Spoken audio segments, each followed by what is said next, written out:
नमस्कार, बुलेटिनमध्ये मी तेजल नागरे तुम्हा सर्वांचं स्वागत करते आणि बुलेटिनच्या सुरुवातीलाच बातमी आहे सैफ अली खानवर झालेल्या हल्ल्यासंदर्भात। आता सैफ अली खानवर झालेल्या हल्ल्याप्रकरणी एक मोठी अपडेटेड बातमी समोर येते।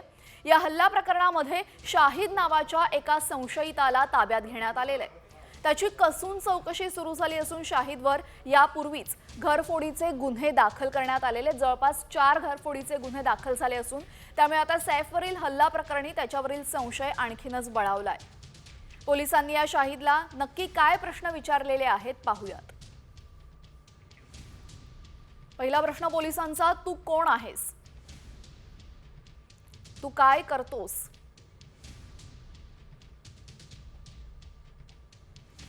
तू कुठे राहतोस?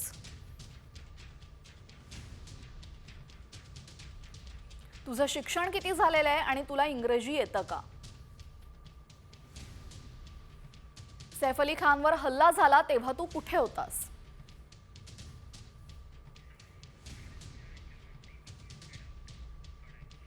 तर संशयित आरोपी शाहिदची सध्या चौकशी सुरू आहे, तर दुसऱ्या बाजूला अभिनेता सैफ अली खानच्या पाठीतून काढलेल्या चाकूच्या तुकड्याचा फोटो आता समोर आलेला आहे।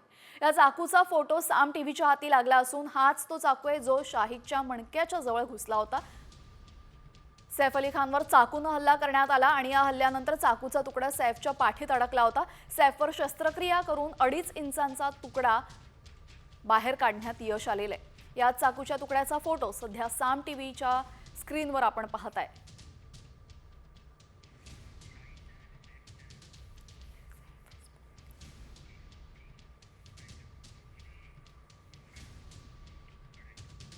तर हल्लेखोर अभिनेता सैफ अली खानच्या घरातून बाहेर पडतानाचं सीसीटीव्ही फुटेज कालच समोर आलं होतं।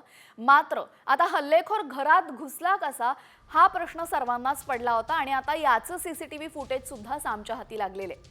यामध्ये हा हल्लेखोर इमारतीच्या पायऱ्या चढताना पाहायला मिळतोय आणि पायऱ्या चढत असताना त्याने त्याचं तोंड पूर्णपणे झाकून घेतलेलं आहे। रात्री 1:37 हे सीसीटीव्ही फुटेज आपण पाहतोय।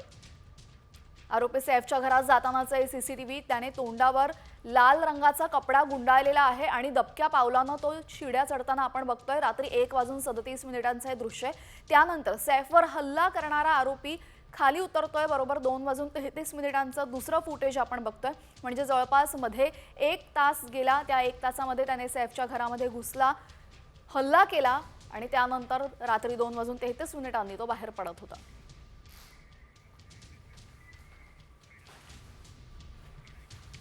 तर सैफ अली खानच्या प्रकृती संदर्भात एक महत्त्वाची अपडेट समोर येते। सैफच्या प्रकृतीमध्ये सुधारणा झाल्याचं आता डॉक्टरांनी म्हटलेलं आहे। कुठलाही धोका नाही, तसेच आयसीयू मधनं सैफला बाहेर काढण्यात आलेलं आहे। सैफला विश्रांतीचीही गरज नसल्याचं डॉक्टरांनी म्हटलंय। तब्येत एकदम छान आहे। त्यांना आज मी चालवलं, तर काही प्रॉब्लेम नाही चालण्यासाठी। फक्त पाठीमध्ये खोल जखम असल्यामुळे इन्फेक्शनचे चान्स असून पाणी तिथून पाठीतलं जे पाणी येत होतं ते रिपेअर केल्यामुळे त्यांना बेड रेस्ट सांगितलेली आहे। म्हणून आम्ही त्यांना आयसीयू मधून आज स्पेशल रूममध्ये शिफ्ट करत आहोत। ते आउट ऑफ डेंजर आहेत पण आणि स्टेबल पण आहे। And he is very happy and he is very good and recovery is very satisfactory.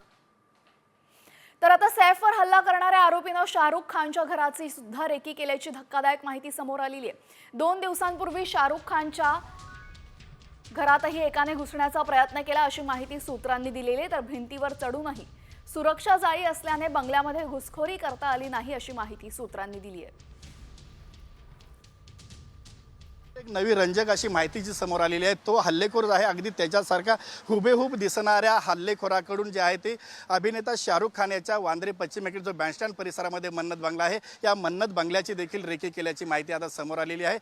त्या हल्लेखोराकडून किंवा त्या रेकी करणाऱ्या तरुणाकडून जे आहे ते मन्नत बंगल्याच्या मागील जी गल्ली आहे त्या गल्लीतून शिडी लावून या ठिकाणी त्यांनी रेकी केल्याची माहिती समोर आली। ही माहिती समोर आल्यानंतर जे आहे मुंबई पोलिसांमध्ये देखील आता खळबळ माजली आणि यानंतर वांद्रे पोलीस सकाळी या ठिकाणी येऊन जे आहे ती बंगल्याची पाहणी देखील केली। या ठिकाणी असणारे सीसीटीव्ही फुटेज असतील याची देखील पाहणी केली। या ठिकाणी असणारे जे सुरक्षा रक्षक आहेत त्यांची देखील विचारपूस केली होती। मात्र हल्लेखोर असेल किंवा जो संशयित रेकी करणारा तरुण आहे याने नेमकं सैफ अली खान असेल किंवा शाहरुख खान आहे यांना टार्गेट का केलं हे मात्र पुढील तपासामधून निष्पन्न होईल। कॅमेरा पर्सन नितीन खरातसह मी संजय गडदे, साम टीव्ही न्यूज, मुंबई। शाहरुखच्या मन्नतची सुद्धा रेकी केल्याचं समोर आलेलं आहे। सैफवर हल्ला करणाऱ्याकडनं शाहरुखच्या मन्नतची सुद्धा रेकी झाली होती, मात्र सुरक्षा जाळी ही अतिशय उंच असल्यामुळे त्याचा प्रयत्न फसला आणि त्याला आता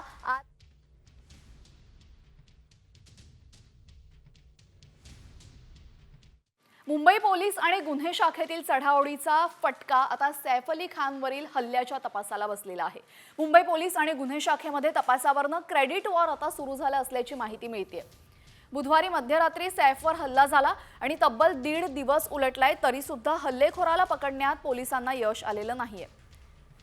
वांद्रे पोलीस सगळी माहिती देत नसल्याचा दावा गुन्हे शाखेतील पोलिसांनी केलेला आहे. दरम्यान मध्यरात्री झालेल्या हल्ल्याची खबर गुन्हे शाखेला तब्बल 5 तासांनी दिली गेली. त्यामुळे गुन्ह्याशी निगडीत सीसीटीव्ही फुटेज आणि DVR पोलिसांच्या ताब्यात आहे. मात्र या संदर्भातली संपूर्ण माहिती गुन्हे शाखेकडे जात नसल्याचं दिसतंय.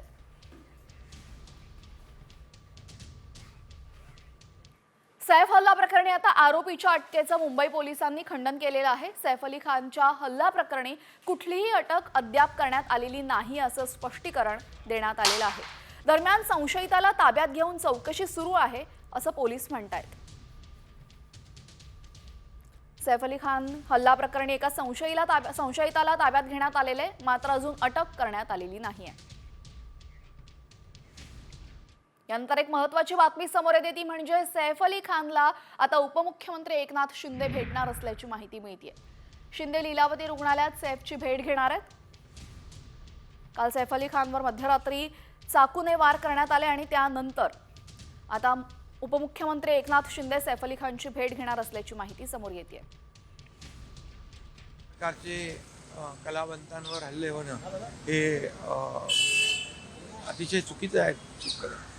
परंतु त्या ठिकाणी ज्याने हे केलेलं आहे त्याला अटक झालेली आहे आणि प्राथमिकदृष्ट्या चोरीच्या दृष्टीने चोरी करण्याच्या दृष्टिकोनातून ही घटना घडल्याचं प्राथमिक माहिती आहे. परंतु यामध्ये अगदी पोलीस आणि गृह विभाग या संपूर्णपणे मुळाशी जात आहेत आणि सैफ अली खान यांच्या कुटुंबाला देखील सुरक्षेचा त्याची सरकार काळजी घेईल. यानंतर एक खळबळजनक बातमी येते बीडमधनं. केज तालुक्यामधील आवादा एनर्जी या पवन ऊर्जा कंपनीमधील एका मजुराचा मृत्यू झालाय. रजपाल हमीद मसीह असे या मृत कामगाराचं नाव आहे. तो पंजाबमधील होता. केजमधल्या रोडवर संबंधित कामगाराचा मृतदेह सापडला असून सदर कामगाराचा मृत्यू नक्की कोणत्या कारणामुळे झालेला आहे या संदर्भात कुठलीही माहिती अजून समोर आलेली नाहीये. केज शहरातील अंबेजोगाई रोडवर असलेल्या चांदणी बार समोर त्याचा मृतदेह रस्त्यावर आढळला. दरम्यान केज पोलिसांनी हा मृतदेह शवविच्छेदनासाठी ताब्यात घेतलेला आहे. बीड जिल्ह्यामधून आणखीन एक धक्कादायक बातमी समोर येते. बीड जिल्हा 2 सख्ख्या भावांच्या हत्येनं हादरलेला आहे. आष्टी तालुक्यातील वाहिरा परिसरामध्ये 2 सख्ख्या भावांची निर्घृणपणे हत्या करण्यात आलेली आहे. अजय भोसले आणि भरत भोसले असं हत्या झालेल्या भावंडांची नावं असून कृष्णा भोसले तिसरा भाऊ आहे जो गंभीर जखमी आहे. जमावानं 3 भावंडांवर लोखंडी रॉड धारदार शस्त्राने हल्ला केला. या प्रकरणी 4 संशयितांना पोलिसांनी ताब्यात घेतल्याची माहिती आहे. दरम्यान हे हत्येचं कारण अद्यापही अस्पष्ट आहे. दोन्ही साईडला 2 पडले. ते पोर आमचे जीवच मारले त्यांनी. टामीने मारले, कोणी गुप्तीने मारले. ते साईडचे पळून गेले. चांगले 25-30 माणूस होतं. दिराला मारलं तिथं आधी. मराठ्याचं पोरगण ते देवाला चालले होते तुळजापूरला. तिथून त्यांनी तिथं अडवलं. ते म्हणले की थांबा मला बी तिथे यायचं, पण त्यांनी थांबवलं नाही. त्याला दुसरे गोळा करून ठेवलेले ह्यांना माहीतच नाही. मारलं ह्यांना येऊस तर मग आले सगळे गोळा झालेले माहीतच नाही. मग अंधार पडता त्यांना मारलं. गोळा झालेलं खड्यात लापलेलं तिथे आणि गपची पिऊन मारलं त्यांना. आमचे आम्हाला बदला पाहिजे. आम्ही बदला घेतला तर आम्हाला काही नको, त्यांचं धन नको, धन नको, काही नको. आम्हाला बदला पाहिजे. आता बातमी आहे सरपंच संतोष देशमुख हत्या प्रकरणासंदर्भात. सरपंच संतोष देशमुख हत्या प्रकरणातील संशयित आरोपी वाल्मिक कराडचे पुण्यातील हडपसरमधील एमेनोरा पार्क टाउनशिपमध्ये आणखीन 3 फ्लॅट असल्याची माहिती समोर येते. ज्योती जाधवच्या नावावर हे फ्लॅट खरेदी करण्यात आले होते. ज्योती जाधव ही वाल्मिक कराडची दुसरी पत्नी असल्याची माहिती आहे आणि तिच्या नावाने तिथले फ्लॅट खरेदी करण्यात आल्याची माहिती समोर येते.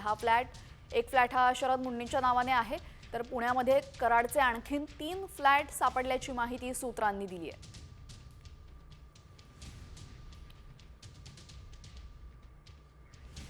यानंतर सरपंच संतोष देशमुख हत्या प्रकरणी मोठी अपडेट समोर आलेली आहे. वाल्मिक कराडवर मकोका लावल्यानंतर आता सीआयडीचा तपास अधिकारी बदललेला आहे.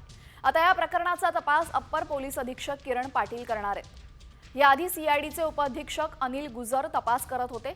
सरपंच हत्या प्रकरणातील मुख्य आरोपी सुदर्शन घुलेसह 9 जणांवर मकोका लावलेला आहे आणि यामध्ये सीआयडीने सुदर्शन घुले याला गँगचा लीडर दाखवलेला आहे, तर वाल्मिक कराड हा गँगचा सदस्य आहे.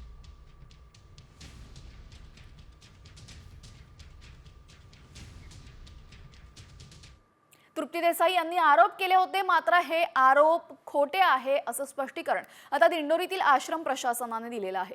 सरपंच संतोष देशमुख यांची हत्या झाली तेव्हा वाल्मिक कराड आणि विष्णू चाटे दिंडोरीतील आश्रमात होते असा गंभीर आरोप सामाजिक कार्यकर्त्या तृप्ती देसाई यांनी केलेला होता. त्यामुळे दिंडोरी मठाधिपती गुरुमाऊली मोरेंची चौकशी करा अशी मागणी तृप्ती देसाईंनी केली होती.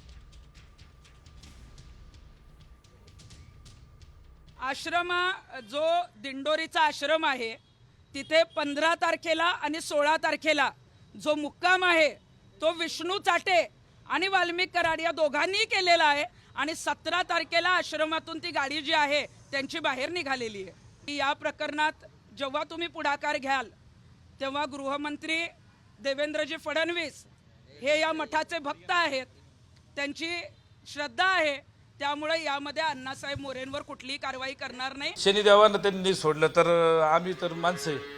तर विषय काय आहे, विषय असं आरोप करणं हे तसं याला आम्ही या आरोपांचं 100% आम्ही खंडन करतो. असा कुठलाही प्रकार इथं घडत नाही.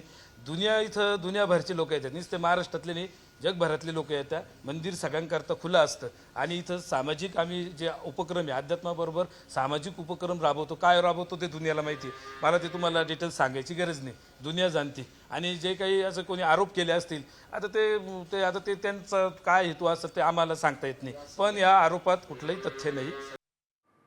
वाल्मिक कराडने सरेंडर केलं आणि त्यानंतर वाल्मिक कराडची चौकशी सुरू आहे. दरम्यान वाल्मिक कराडच्या चौकशीमध्ये दररोज अनेक धक्कादायक खुलासे होत आहेत. वाल्मिक कराडला विदेशातून फोन करणारा व्यक्ती हा त्याचाच नातेवाईक असल्याचं आता समोर आलेलं आहे. त्याचे आर्थिक व्यवहार पाहणारी विदेशात एक व्यक्ती आहे हे तपासात उघड झालेलं आहे. त्यामुळे आता वाल्मिक कराडने विदेशात गुंतवणूक केली असल्याचं बोललं जात आहे. आता कराडची विदेशात संपत्ती आहे का याचा शोध तपास सुद्धा घेतला जातोय.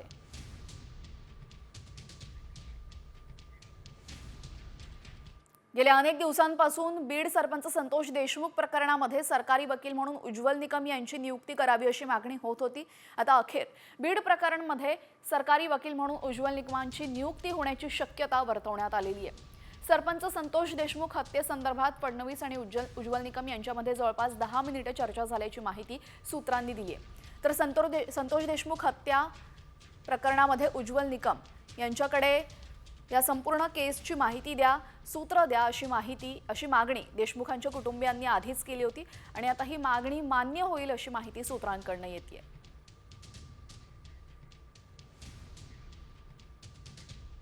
आणि यानंतर आता बातमी आहे लाडकी बहीण योजनेसंदर्भातली.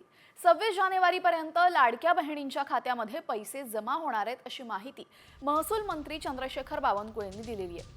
लाडक्या बहिणींना जानेवारी महिन्याचा हप्ता देण्याचा कुठलाच निर्णय घेण्यात आलेला नाही. त्यामुळे लाडकी बहीण योजनेचा पुढील हप्त्यासाठी महिलांना वाट पाहावी लागणार आहे असा आरोप विरोधकांनी केला होता. त्यावर बावनकुळे यांनी उत्तर दिलेलं आहे. लाडक्या बहिणीचा हप्ता 26 जानेवारीपर्यंत मिळेल अशी चर्चा आहे. नाही, मिळणारच आहे, चर्चा नाही, मिळणारच आहे. तारीख 26 तारखेच्या आत. तर 26 जानेवारीच्या आधी जानेवारी महिन्याचा हप्ता लाडक्या बहिणींच्या खात्यात जमा होईल असं सरकारकडून सांगण्यात आलेलं आहे. आता बातमी आहे कृषी संदर्भात. 2023 मध्ये राज्य सरकारला कृषी साहित्य खरेदीच्या धोरणामध्ये बदल करण्याची गरज का पडली असा सवाल मुंबई हायकोर्टाच्या नागपूर खंडपीठानं केलेला आहे. धनंजय मुंडे कृषी मंत्री असताना त्यांनी कृषी विभागाची डीबीटी योजना बंद केली आणि त्या संदर्भात एक जनहित याचिका दाखल करण्यात आली होती. त्यावेळेस खंडपीठानं धनंजय मुंडेंच्या कार्यकाळामध्ये धोरण कशासाठी बदललं या संदर्भात राज्य सरकारकडे स्पष्टीकरण मागितलंय. 2016 पासून तर 2023 पर्यंत प्रचंड GRs बदलले. उच्च न्यायालयात जनहित याचिकेद्वारे मी चॅलेंज केलेलं आहे. त्याच्यामध्ये माननीय उच्च न्यायालयाने त्याचा कॉग्निझन्स घेऊन असं होल्ड केलं आहे की शासनाने इतक्या जास्त किमतीचं प्रोक्युअरमेंट करण्यासाठी का किंमत लावली, त्याच्यामुळे शासनाने त्याच्यात काय निर्णय घेतला, कशाच्या आधारे निर्णय घेतला, या सर्व गोष्टींचे डिटेल्स शासनाने 29 तारखेला जानेवारीच्या उत्तरासकट राज्य शासनाला मागितलेलं आहे. तर याचिकेमध्ये कोणते आरोप आपण पाहतोय? 5 डिसेंबर 2016 रोजी कृषी साहित्य खरेदीसाठी डीबीटी योजना सुरू झाली. 23 ऑक्टोबर 2023 रोजी धनंजय मुंडेंनी डीबीटी योजना बंद केली. राज्य सरकारनं 103 कोटी 95 लाखांचा निधी देखील मंजूर केला होता. धनंजय मुंडेंच्या कार्यकाळामध्ये धोरण कशासाठी बदलले असा सवाल या निमित्ताने उपस्थित होतोय. तर हायकोर्टानं आता राज्य सरकारकडे या संदर्भात स्पष्टीकरण मागितलेलं आहे.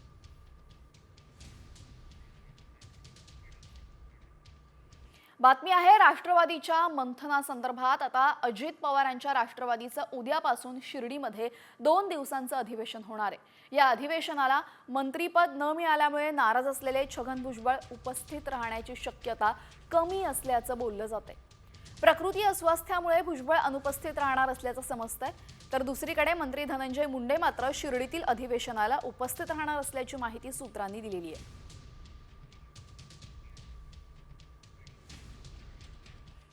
राज्य मंत्रिमंडळाचा विस्तार होऊन जवळपास आता महिना उलटलेला आहे. मात्र तरीही महायुती सरकारकडनं अजूनही पालकमंत्री पदाचं वाटप झालं नाहीये. महायुतीमधील 3ही पक्षांमध्ये पालकमंत्री पदावरनं जोरदार रस्सीखेच असल्याचं समजतंय आणि त्याचमुळे हे वाटप रखडलंय. या सर्व पार्श्वभूमीवर येत्या 2 दिवसांमध्ये बैठक होणार आहे. त्यामध्ये पालकमंत्री पदाबाबत अंतिम चर्चा करून नावं निश्चित करण्याचं महायुतीच्या नेत्यांनी ठरवल्याचं समजतंय. दरम्यान कोणत्या जिल्ह्यामध्ये पालकमंत्री पदावरनं वाद आहेत आपण पाहूयात. पुण्यात अजित पवार आणि चंद्रकांत पाटलांमध्ये रस्सीखेच आहे. तर रायगडच्या पालकमंत्री पदावरनं भरत गोगावले आणि अदिती तटकरे या दोघांचीही नावं समोर येत आहेत. बीडचा पालकमंत्री कोण? भावाबहिणीमध्ये चढावडे, पंकजा मुंडे आणि धनंजय मुंडे. संभाजीनगरमध्ये संजय शिरसाट आणि अतुल सावे. कोल्हापूरमध्ये प्रकाश आंबेडकर आणि हसन मुश्रीफ या दोघांच्याही नावांची चर्चा आहे. तर साताऱ्यामध्ये 4घांची नावं समोर येत आहेत. शिवेंद्रराजे भोसले, जयकुमार गोरे, शंभूराज देसाई आणि मकरंद पाटील. त्यामुळे साताऱ्यामध्ये सर्वाधिक स्पर्धा दिसते. नाशिकच्या पालकमंत्रीपदासंदर्भात गिरीश महाजन, दादा भुसे, नरहरी झिरवाळ आणि माणिकराव कोकाटे यांच्यामध्ये रस्सीखेच आहे. बातमी आहे संजय शिरसाट यांच्या संदर्भात. आता सिडको महामंडळाचे अध्यक्ष संजय शिरसाट यांच्या राजीनाम्यानंतर शिवसेनेचाच अध्यक्ष होण्याबाबत शिवसेनेचे नेते आग्रही आहेत. नगरविकास खातं एकनाथ शिंदे यांच्याकडे असल्यामुळे सिडको महामंडळ ही शिवसेनेकडेच असावं आणि अध्यक्ष नेमण्यासाठी शिंदे यांनाच विचारण्यात यावं अशी भूमिका शिवसेनेच्या नेत्यांनी घेतलेली आहे.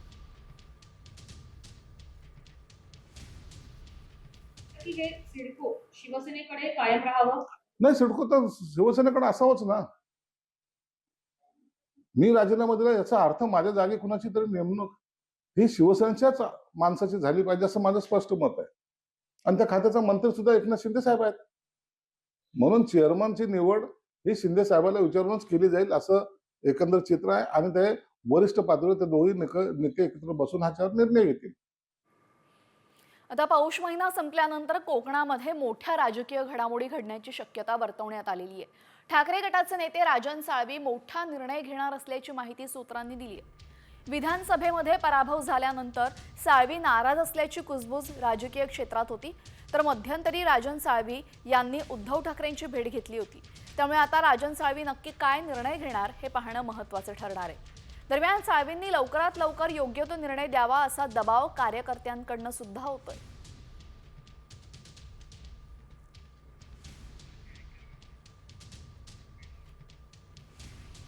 एक मोठी बातमी समोर येते. पुणे नाशिक महामार्गावर भीषण अपघात झालेला आहे आणि अपघातामध्ये 9 जणांचा जागीच मृत्यू झालाय.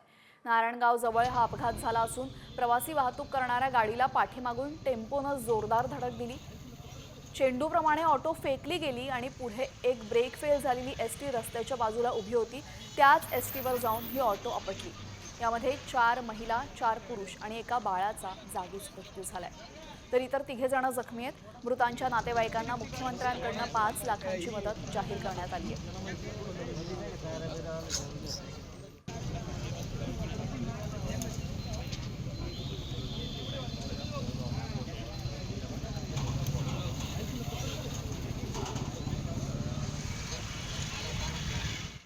बिबट्याचे हल्ले होण्याचे प्रमाण वाढलेलं आहे आणि त्याचमध्ये आता पारनेरमध्ये बिबट्याच्या हल्ल्यामध्ये एका मुलीचा मृत्यू झालेला आहे. राहत्या घरामध्ये मुलीवर बिबट्यानं हल्ला केलेला आहे. नरभक्षक बिबट्याला जेरबंद करण्याची मागणी नागरिकांकडून होतीये आणि या बिबट्याच्या वावरामुळे आता नागरिकांमध्ये दहशत निर्माण झाली आहे. राहत्या घरामध्ये घुसून बिबट्यानं या चिमुरडीवर हल्ला केला आणि या हल्ल्यामध्ये या मुलीचा मृत्यू झालाय.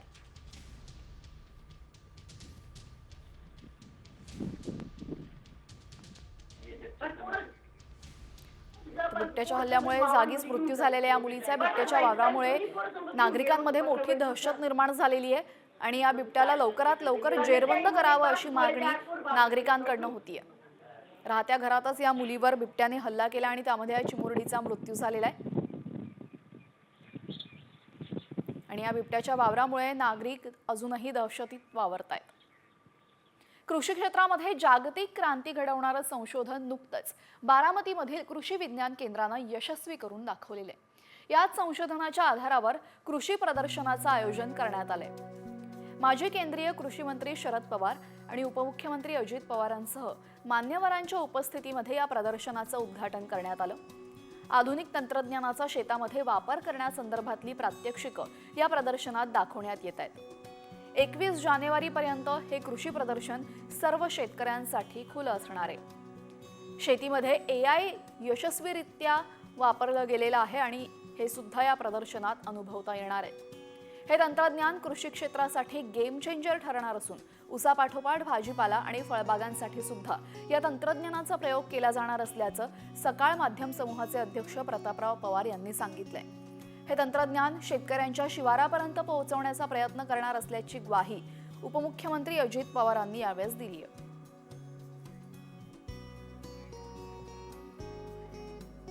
शेतकऱ्यांनी विचारलं की साहेब फरक आहे, तर मी तो शेतकरी तोच आहे, जमीन तीच आहे, ऊस तोच आहे, पण तरी सुद्धा तुमचं कमीत कमी उत्पन्न आम्ही 40% वाढवणार आहोत. कमीत कमी तुम्ही 40% खर्च शेताचा ऊसाचा खताचा खर्च कमी करणार आणि कमीत कमी 40% पाण्याचा खर्च कमी करणार आहोत आणि त्याच्यामुळं खर्च कमी उत्पन्न जास्त हे सुद्धा होणार. म्हणजे फक्त आम्ही त्याचं ज्ञानाचं इनपुट त्याच्यामध्ये टाकलेलं आहे.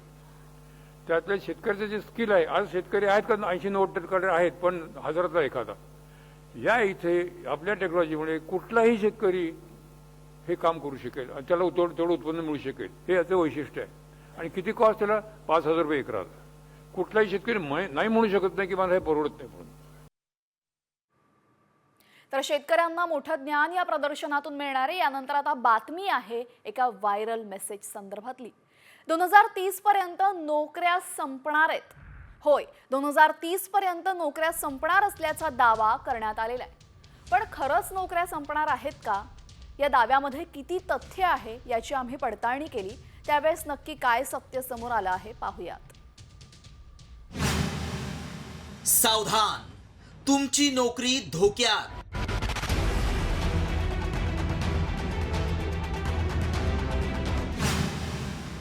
...2030 पर्यंत नोकऱ्या संपणार.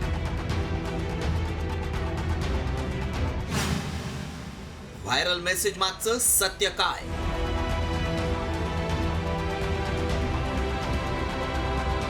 तुम्ही नोकरी करत असाल तर सावध व्हा, कारण 2030 पर्यंत तुमची नोकरी राहील की नाही याची गॅरंटी नाही. कारण 2030 पर्यंत नोकऱ्या संपून जातील असा दावा करण्यात आलाय. नोकरी म्हणजे रोजीरोटी. नोकरीच नसेल तर कुटुंब कसं सांभाळणार? पैसे आणायचे कुठून? असे प्रश्न आपल्याला पडलेच असतील. मात्र हे नक्की काय याची सत्यता जाणून घेणं गरजेचं आहे. त्याआधी मेसेजमध्ये काय दावा केलाय पाहूया. नवीन तंत्रज्ञानामुळे 2030 पर्यंत नोकऱ्यांमध्ये मोठे बदल होणार. भौगोलिक आर्थिक तणाव आणि दबाव यामुळे जगभरातील उद्योग आणि व्यवसायांवर परिणाम होईल. 2030 पर्यंत 9 कोटी 20 लाख नोकऱ्या संपून जातील. हा दावा फ्युचर ऑफ जॉब्स रिपोर्ट मधून करण्यात आलाय. त्यामुळे या दाव्यात तथ्य आहे का हे जाणून घेणं गरजेचं आहे. कारण जे नोकरी करतात त्यांच्यासाठी हे खूप महत्वाचं आहे. त्यामुळे आम्ही याची सत्यता पडताळून पाहिली. यात कोणत्या क्षेत्रातील नोकऱ्या कमी होऊ शकतात ते देखील पाहूया. कॅशियर आणि तिकीट लिपिक, प्रशासकीय सहाय्यक, कार्यकारी सचिव, क्लीनर आणि हाऊसकीपर, अकाउंटंट आणि ऑडिटर, कंडक्टर तसंच सुरक्षा रक्षक. तर कोणत्या नोकऱ्यांवर परिणाम होणार नाही यावर देखील नजर टाकूया. शेतमजूर, मजूर, light truck delivery service driver, trade कामगार, दुकान विक्री करणारे, कार, व्हॅन चालक, नर्सिंग व्यावसायिक विद्यापीठ आणि शिक्षक. येत्या 5 वर्षात प्रचंड वेगानं तंत्रज्ञान अवगत होईल. त्याचा परिणाम नोकऱ्यांवर होऊ शकतो. त्यामुळे आमच्या पडताळणीत काय सत्य समोर आलं पाहूया. येत्या 5 वर्षात तंत्रज्ञान क्षेत्रात बदल होतील. AI आणि बिग डेटा यांचाही समावेश आहे. कमी वेळेत प्रचंड काम करण्याचं तंत्रज्ञान अवगत होईल. सरसकट नोकऱ्या मात्र जाणार नाहीत. बदलत्या काळानुसार आपल्यालाही बदलायला हवं. हा फक्त रिपोर्ट आहे. त्यामुळे सध्या तरी तुम्ही टेन्शन घेऊ नका. नवीन नोकऱ्याही यासोबत नक्कीच निर्माण होतील. ब्युरो रिपोर्ट, साम टीव्ही न्यूज.